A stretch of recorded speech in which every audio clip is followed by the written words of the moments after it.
Jesus is with his disciples at the shore of the Lake of Galilee. They are having breakfast. When they have finished eating, Jesus says to Simon Peter, "Simon, son of John, do you love me more than these?" Why is Jesus asking this? Well, do you remember in the night before Jesus was suffering and crucified, he had said to the disciples, "All of you will be made to stumble because of me this night." Peter had answered then and said, "Even if all are made to stumble because of you, I will never be made to stumble. I'm willing to be in jail or to die for you." But do you also remember that Peter denied knowing Jesus 3 times?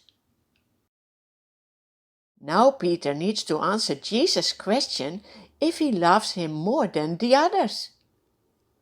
Peter answers, "Yes, Lord, you know that I love you." Jesus says, "Feed my lambs." That means Peter can still be a disciple and teach others about Jesus. After a while, Jesus says again, "Simon, son of John, do you love me?" Peter answers, "Yes, Lord, you know that I love you." Jesus says, "Take care of my sheep." Also, the other disciples can hear that Jesus still wants Peter to be a disciple. But Jesus is not finished. The 3rd time he says to Peter, "Simon, son of John, do you love me?" Peter is hurt because Jesus asks him the 3rd time, "Do you love me?" He says, "Lord, you know all things. You know that I love you." Jesus says, "Feed my sheep." In the past, Peter has denied 3 times that he belonged to Jesus. Now he has said 3 times that he loves Jesus. Jesus is so merciful. Peter is reinstated as a disciple, and all the other disciples know that now as well.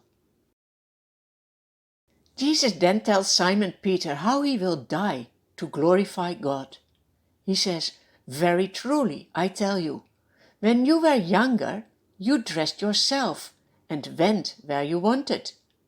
But when you are old, you will stretch out your hands, and someone else will dress you and lead you where you do not want to go. Follow me." Do you know that following Jesus is the best thing you can do in your life? Peter turns and sees that John is following behind them. He asks, "Lord, what about him?" Jesus answers, "If I want him to remain alive until I return, what is that to you? You must follow me." Peter just needs to concentrate on following Jesus himself. That's the same for us. It's not about what we want or not want. It is about what Jesus wants. He wants us to follow him. There is no place safer than behind Jesus. So please follow him.